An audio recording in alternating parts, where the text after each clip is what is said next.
بسم اللہ الرحمن الرحیم۔ جیسے ہر نیک عمل کرنے سے پہلے کوئی دعا ضروری ہوتی ہے اور ہر چیز کی مختلف دعائیں بھی ہیں، ایسے ہی وضو کی دعا میں حضور نبی کریم صلی اللہ علیہ وسلم کی جو سنت ہے وہ ہے بسم اللہ الرحمن الرحیم۔ بسم اللہ الرحمن الرحیم یہ وضو کی دعا ہے، اور وضو میں سب سے پہلے جو ہے وہ اپنے ہاتھ کلائیوں سمیت دھوتے ہیں، اور کلائیوں سمیت دھونے 3 مرتبہ دھوتے ہیں، اور اس کے دھونے کی وجہ یہ ہے کہ اس کے بعد کلی کرنی ہے۔ اگر ہاتھ صاف نہ ہوئے تو کلی ہاتھ کے جو جراثیم ہیں وہ کلی کے ذریعے گلے اور گلے سے پھر معدے میں جا کے بیماریاں پیدا کر سکتے ہیں۔ اس لیے 3 مرتبہ پہلے کلائیوں سمیت ہاتھ دھوئیں اچھے طریقے سے، صابن میسر ہو تو صابن لگا لیں، اور اس کے بعد کلی کریں، اور اگر کلی کرنے سے پہلے مسواک ہو تو اچھا ہے، نہیں تو مسواک نہ ہو تو اپنی شہادت والی انگلی جو ہے پورے منہ میں پھیریں۔ اور اس میں یہ ضروری ہے کہ روزہ دار کے لیے وضو کرنے کا طریقہ مختلف ہے اور غیر روزہ دار کے لیے مختلف ہے۔ روزے میں جب کلی کرتے ہیں تو پانی گلے تک نہیں پہنچاتے، جبکہ روزے کے علاوہ جب وضو کرتے ہیں تو اس میں جو ہے وہ پانی گلے تک پہنچاتے ہیں، غرارہ کرتے ہیں۔ ایسے ہی روزہ دار جب وضو کرے گا تو ناک میں جب پانی پہنچانا ہے تو ناک کی نرم ہڈی تک نہیں پہنچانا، کیونکہ نرم ہڈی تک پہنچانے سے جو ہے وہ گلے سے وہ معدے تک چلا جائے گا، جس سے روزہ ٹوٹ جائے گا۔ یہ 2 چیزیں جو ہے وہ روزہ دار کے لیے بہت زیادہ ضروری ہیں، ان میں احتیاط کرنی۔ اور 3 مرتبہ کلائیاں، اور اس کے بعد 3 مرتبہ کلی، لیکن غرارہ روزہ ہے اس لیے غرارہ نہیں کرنا۔ ایسے ہی جب آپ نے ناک صاف کرنا ہے تو ناک میں کوشش کریں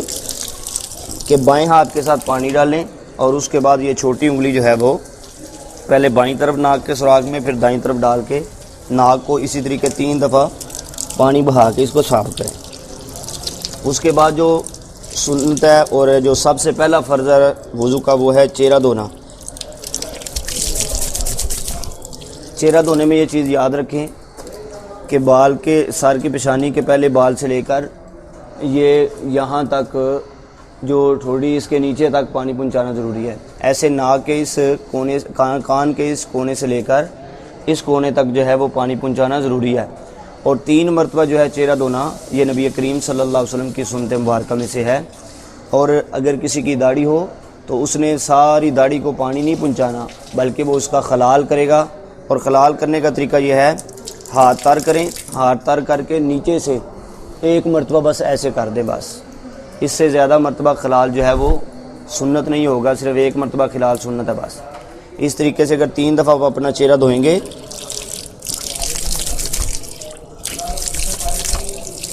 یاد رکھیں جس بھی عضو کو آپ نے دھونا ہے، دھونے کے ساتھ ساتھ آپ نے اس کو جو ہے وہ اس طریقے سے زور سے لگانا، ہاتھ بھی پھیرنا ہے، تاکہ کوئی بھی کسی بھی جسم کا جو وضو میں دھونا ضروری ہے اس کا کوئی حصہ، بال کا آخری حصہ بھی خشک نہ رہے۔ اگر وضو میں کسی بھی بال کا جو وضو میں دھونا ضروری ہے اگر خشک رہ گیا تو آپ کا وضو نہیں ہوگا، اور اگر آپ کا وضو نہ ہوا تو آپ کا قرآن پڑھنا، نماز پڑھنا، یہ ساری چیزیں جو ہیں آپ کے لیے نقصان دہ ہو جائیں گی۔ اس طریقے سے 3 دفعہ جب آپ چہرہ دھو لیں گے، اس کے بعد دایاں بازو سب سے پہلے آپ نے دھونا ہے۔ اور دایاں بازو دھونے میں یہ چیز یاد رکھیں کہ یہ کلائیوں سمیت دھونا چاہیے آپ کو، اور اس میں بھی آپ جو ہے وہ دھو کر اچھے طریقے سے ہاتھ پھیریں، تاکہ جو ہے اس کا بھی کوئی حصہ بال کا جو ہے وہ خشک نہ رہے، اور اس کو بھی 3 مرتبہ دھوئیں۔ ایسے ہی بائیں کو بھی دھونے کے بعد اوپر جو ہے وہ ہاتھ اچھے طریقے سے لگانا ہے، دبانا ہے، تاکہ جو ہے نا وہ کوئی بال کا حصہ خشک نہ رہے۔ اس کے بعد تیسرا، وضو میں صرف جو ہے نا وہ سر کا جو مسح ہے یہ فرض ہے، اس سر کو دھونا نہیں ہوتا بلکہ اس کا مسح کرنا ہوتا ہے۔ اور مسح کرنے کا حنفیوں کے نزدیک طریقہ یہ ہے کہ ان 3 انگلیوں کو جوڑ لیا جائے، ایسے جوڑنے کے بعد یہ 3 انگلیاں پیچھے نیچے گردن تک لے کے جائیں، اور جو یہ بچ جاتی ہے ہتھیلی اس کو ادھر سے لے کے آنا ہے، ایسے یہ انگلی بچ جائے گی، اس کو کان کے اندر پھیر دینا ہے، جیسے کان بنا ہوا ہے بالکل ایسے اس کے اندر سارا،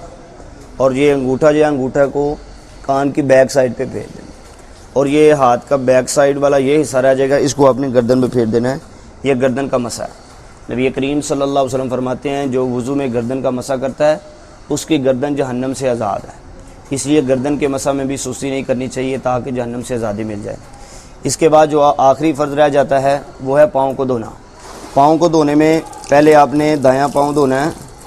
اور یہ بھی 3 مرتبہ دھونا ہے، اور یہ یاد رکھیں پاؤں دھونے میں 2 چیزوں کی احتیاط بہت ضروری ہوتی ہے۔ ایک یہ کہ یہ جو پیچھے والا حصہ ہے اس کا ضروری اہتمام کریں، کیونکہ یہ تھوڑا سا نیچے ہوتا ہے، اس لیے اس کو آپ احتیاط سے توجہ سے دھوئیں گے تو یہ دھلے گا۔ اور دوسرا یہ کہ جو انگلیاں نا ان کے اندر بھی آپ نے خلال کرنا ہے، اور خلال کرنے کا طریقہ یہ ہے بائیں ہاتھ کی یہ چھوٹی انگلی ہے، اس کو یہاں سے شروع کرنا ہے اور ایسے اسی ترتیب سے جو ہے وہ پاؤں کو 3 مرتبہ دھو لینا آپ نے۔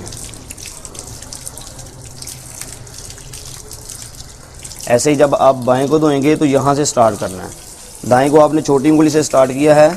اور اس کو آپ جو ہے وہ بائیں کو یہاں سے انگوٹھے سے سٹارٹ کریں گے اسی ترتیب کے ساتھ۔ تو اس میں بھی جیسے پہلے اس میں بتایا ہے کہ اس میں بھی آپ نے جو ہے وہ پیچھے والے حصے کا خصوصی دھیان رکھنا ہے، کیونکہ یہ اکثر خشک رہ جاتا ہے بے توجہی کی وجہ سے۔ ایسے جب آپ کا وضو کمپلیٹ ہو جائے گا تو وضو کے مکمل ہونے کے بعد آپ بے شک بیٹھے ہوں یا کھڑے ہوں شہادتین پڑھیں، وہ جو دعا اوپر لکھی ہے اس کی ادائیگی کریں، اشہد ان لا الہ الا اللہ وحدہ لا شریک لہ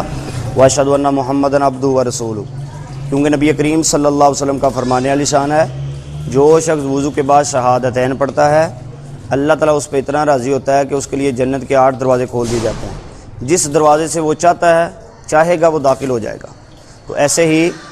اس میں آپ جو ہے وہ بیٹھ کے کھڑے ہو کے یا انگلی آپ آسمان کی طرف کریں یا نہ کریں، لیکن شہادتین کی ادائیگی جو ہے وہ ضرور کریں۔ اگر اس کو ادا کریں گے تو انشاءاللہ تعالیٰ جنت کے 8 دروازے کھول دیے جائیں گے۔ روزے میں کچھ احتیاطی تدابیر ہیں وہ اس میں وضو میں وہ ضروری یاد رکھیں۔ ایک تو میں نے دوران وضو بتائی ہے کہ آپ نے گلے تک پانی نہیں پہنچانا، ناک کی نرم ہڈی تک پانی نہیں پہنچانا، یہ وضو اور روزے میں دونوں میں ضرور۔ اور دوسرا جو ہے نا وہ کوشش کریں کہ پانی کم سے کم ضائع کریں، اور تیسری بات کوشش کریں دوران وضو آپ کسی قسم کی گفتگو نہ کریں، کیونکہ گفتگو دراصل شیطان کی طرف سے وضو کے اندر ہوتی ہے، جس سے وضو میں توجہ کم ہو جاتی ہے، اور وضو میں توجہ کم ہونے کی وجہ سے بندے کا جو ہے وہ وضو کی طرف توجہ نہیں ہوتی جب، تو اس میں کوئی نہ کوئی مسٹیک ہو جاتی ہے، غلطی ہو جاتی ہے، اور وضو میں غلطی جو ہے وہ نماز کے ضائع کر سکتی ہے۔ اس لیے کوشش کریں کہ شیطان کے وسوسے میں آنے کے بجائے توجہ سے وضو کریں۔ اور آخری بات یہ ہے کہ جب آپ 3 مرتبہ اپنے اعضاء کو، پورے جسم کے اعضاء کو سوائے سار کے مسح کے باقی سب کو آپ نے 3 مرتبہ کرنا ہے، اور